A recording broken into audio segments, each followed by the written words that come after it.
नमस्कार दोस्तों, स्वागत है आपका ज्ञान सागर क्लासेस की एक नई वीडियो में। यदि आप 12th पास आउट है तो आपके लिए वीडियो बहुत ही शानदार है। आज अपने चर्चा करेंगे एनटीटी या ईसीसी के बारे में, क्योंकि राजस्थान सरकार ने एक अभी घोषणा की अपने बजट की 22 फरवरी को। उसमें बताया है कि लगभग 1,25,000 वैकेंसी आने की संभावना है। उसमें 2020 की शिक्षा नीति के तहत कुछ एनटीटी या ईसीसी के पद लागू किए गए हैं। तो अपने आज बात करेंगे विस्तार से कि एनटीटी क्या होता है, ईसीसी होता क्या है, क्या इसका एग्जाम होगा, क्या सिलेबस रहने वाला है, कौन सा डिप्लोमा करना चाहिए। इससे पहले भी मैंने एक वीडियो के माध्यम से बच्चों को बताया था कि एनटीटी ईसीसी क्यों जरूरी है। तो अपने बात करते हैं किसकी, एनटीटी या ईसीसी। इसे डीईसी भी कहते हैं। ठीक है भाई, जैसे मैंने बताया कि गलत कोर्स करने से बचे, तो बहुत सारी प्राइवेट यूनिवर्सिटियां हैं जो एनटीटी करवा रही है, ईसीसी करवा रही है। ठीक है बेटा, क्या करवा रही, तो याद रखना उनसे थोड़ा सा बच के रहना कि गलत कोर्स करने से बचे। ठीक है भाई, तो आप याद रखना पूर्व प्राथमिक शिक्षक भर्ती 2025 एक बहुत बड़ी वैकेंसी आने की संभावना है। जाहिर सी बात है कि लास्ट ईयर वैकेंसी आई थी 2018 के अंदर 1300 पद आए थे समथिंग। तो उसके बाद एनटीटी या ईसीसी की कोई भी वैकेंसी नहीं आई है। इसे बोलते थे पहले एनटीटी, उसके बाद वैकेंसी नहीं है, तो पद तो खाली पड़े हैं। जाहिर सी बात है बड़ी वैकेंसी आएगी। तो आज चर्चा करते हैं एनटीटी होती क्या है। तो पहले देखो इसके फायदे क्या क्या है एनटीटी या ईसीसी करने की। सभी को पता है इसकी फुल फॉर्म क्या है। एनटीटी के नर्सिंग ट्रेनिंग टीचर है ना, इसके अर्ली चाइल्डहुड एजुकेशन। ठीक है, अब टीचिंग से जुड़े कुछ कैरियर, यानी कि आप एनटीटी या ईसीसी करते हो तो आप छोटी सी उम्र में अपने कैरियर की शुरुआत कर सकते हो। जैसे मैंने लिखा है टीचिंग से जुड़े कैरियर, यानी कि आप क्या प्री स्कूल टीचर, यानी कि नर्सरी केजी या प्री प्राइमरी स्कूल में शिक्षक बन सकते हो। जैसे कहते हैं ना कि आंगनबाड़ी में सर क्या हम एनटीटी करने के बाद आंगनबाड़ी में लगे, नहीं, आप प्री स्कूल टीचर भी बन सकते हो कक्षा 1 से 3 तक। और नई शिक्षा नीति ये कहती है कि थर्ड ग्रेड के बाद नंबर आएगा वो एनटीटी या ईसीसी वालों का आएगा, यानी कि कक्षा 1 से 5 तक भी आप टीचर बन सकते हो। ठीक है, फिर जितने भी मदर स्कूल है उन मदर स्कूलों में भी एनटीटी ईसीसी अनिवार्य कर दिया है। अच्छा, एनटीटी ईसीसी होता क्या है सर, हम कहां से करें, इसके बारे में अपने चर्चा करेंगे।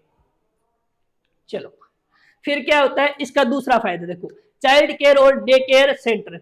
आप खुद का सेंटर भी कर सकते हो। मान लो कि आप सरकारी जॉब में इंटरेस्ट नहीं रखते, सर मैं तो खुद का प्ले स्कूल लेना चाहता हूँ, तो भी आप कर सकते हो। ये थोड़ा सा बच्चों की सही देखभाल करने के लिए घरों या संस्थानों में केयर देने का काम कर सकते हो, यानी कि 5-7 हजार का अपने काम कर सकते हैं।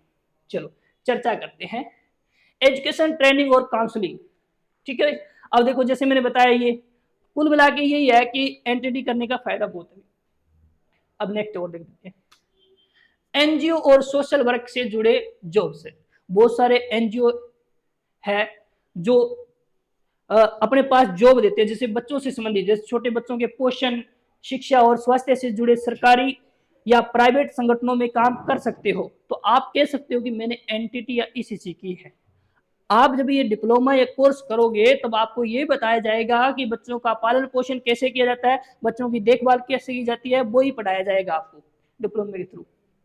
ठीक है भाई, फिर है कि खुद का प्ले स्कूल खोल सकते हो, यानी कि आपने यदि ईसीसी एनटीटी या डीईसीसी किया हुआ है तो उसके आधार पर आप अपने खुद का स्वयं का प्ले स्कूल की भी मान्यता ले सकते हो। यदि आप बाजार में रहते हो तो प्ले स्कूल चलते हैं बाजार में छोटे, ठीक है, तो उसकी भी मान्यता किसके आधार पर मिलेंगे, उससे पहले आपके पास क्या होना चाहिए, एनटीटी या डीसीसी की या ईसीसी का क्या होना चाहिए, डिप्लोमा होना चाहिए। चलो बात करते हैं, अब मैंने क्या कहा था स्टार्टिंग में कि गलत कोर्स करने से बचे। अब मैंने एक संस्था का नाम लिखा इग्नू, भाई इग्नू का नाम तो सभी जानते हैं। ठीक है, तो ये नहीं चली तो कोई नहीं चलेगी। तो इग्नू से प्रवेश ले आप, है ना। प्रवेश लेने के लिए अंतिम जो दिनांक है वो 31 मार्च है। पहले देखो इसकी थी 15 मार्च, उससे पहले थी 28 फरवरी। अब उन्होंने बढ़ा के क्या कर दी, 31 मार्च कर दिए, क्योंकि एक बहुत बड़ी वैकेंसी आ रही है और सरकार चाहती है कि ज्यादा से ज्यादा अधिक संख्या में इसके अंदर आप क्या बैठे भी, इसके अंदर क्या बैठे, ज्यादा से ज्यादा बच्चे बैठे। ठीक है, तो सरकार क्या कर रही है, बार बार इसकी डेट को बढ़ा रही है, दिनांक को बढ़ा रही है। अब क्या है 31 मार्च 2025 है लास्ट डेट। ठीक है, प्रवेश लेने के लिए सर हम प्रवेश कहाँ से ले? बेटा दो तरीके हैं प्रवेश लेने के। एक तो आप सीधा ई मित्रा से भर सकते हो। यदि आप ई मित्रा से फॉर्म भरते हो तो इसमें बड़े लफड़े आगे। प्रवेश लेने के लिए आप संपर्क कर सकते हो हमसे 8890610479 पर, या फिर अधिक जानकारी के लिए 9610100301 पर आप कांटेक्ट कर सकते हो। ठीक है भाई, थोड़ा सा और देख लेते हैं। ठीक है, प्रवेश लेने के लिए आप किसका संपर्क कर सकते हो? ज्ञान सागर क्लासेस अनूपगढ़। अब सर आप इतना क्यों बता रहे हो, हम तो ई मित्रा से कर सकते। बेटा ई मित्रा से कर तो सकते हो, लेकिन इसमें क्या होता है, सबसे पहले फार्म भरा जाता है, उसके बाद में असाइनमेंट जमा होते हैं, फाइलें जमा होती है, प्रोजेक्ट जमा होते हैं। बाकी ये काम बच्चों से नहीं होता। ये सारा का सारा काम कौन करवाएगा? ज्ञान सागर करवाएगा। आपने तो क्या करना है, इन नंबरों पे कांटेक्ट करना है। इन नंबरों पे क्या करना है? कांटेक्ट करना है। ठीक है, और छोटी सी उम्र में आप जॉब लग सकते हो, अपने कैरियर की शुरुआत कर सकते हो। अब थोड़ी सी और बात कर लेते हैं अपने। चलो, लास्ट एग्जाम कब हुआ था इसका? लास्ट एग्जाम हुआ था ना बच्चों, वो हुआ था 2018 के अंदर। 2018 के अंदर लास्ट एग्जाम हुआ था और इसकी वैकेंसी थी वो 1300 की पोस्ट थी। उसके बाद इनको ज्वाइनिंग कब दी है? 2023 में इनको ज्वाइनिंग दी है भाई। ठीक है, और जो एनटीटी है सरकार ने 2010 के बाद में इसको बंद कर दिया। अब इसका नया नाम दे दिया ईसीसी नाम दे दिया, ECCE नाम दे दिया, क्योंकि ये जो निकाली जा रही है वैकेंसी 2020 की शिक्षा नीति के तहत, नई जो शिक्षा नीति है ना हमारी, उसके तहत ये वैकेंसियां निकाली जा रही है और बहुत सारे पद खाली है। ठीक है, बहुत सारे पद खाली है, तो जाहिर सी बात है वैकेंसी आएगी और बहुत बड़े पैमाने पे आएगी। सर इसके लिए हमें क्या करना होगा? इसके लिए आपको कुछ नहीं करना होगा, आपको एक डिप्लोमा करना होगा। डिप्लोमा किससे? ECC का करना होगा। सर क्वालिफिकेशन क्या चाहिए? आप नॉर्मली 12वीं पास होना चाहिए और कुछ नहीं है, ECC का डिप्लोमा कर सकते हैं। सर कहां से करें? इग्नू से करो, और भी बहुत सारी संस्थाएं करवाती है, लेकिन आप इग्नू से करो तो अच्छी बात है। ठीक है, और अधिक जानकारी के लिए आप संपर्क कर सकते हो। फिर भाई दोबारा बता रहा हूं, ज्ञान सागर मैसेज कर देना कि सर ये डिप्लोमा करना है। और ठीक है, अब सर एग्जाम में कितने नंबर का एग्जाम होगा? तो याद रखना मेन एग्जाम आपका अब 300 नंबर का होगा बेटा। कितने नंबर का? 300 नंबर का।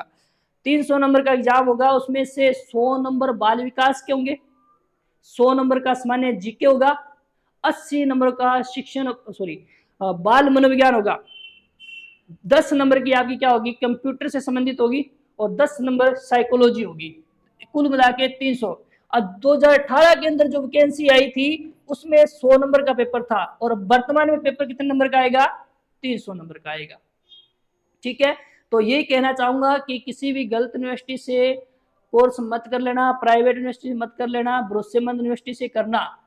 ठीक है, किसी का सहारा ले लेना, किसी से सलाह ले लेना, बढ़िया कोर्स करना। और यदि ये बच्चियां जो 12वीं पास आउट महिलाएं हैं वो करती है इस कोर्स को, तो छोटी सी उम्र में जॉब लग सकती है।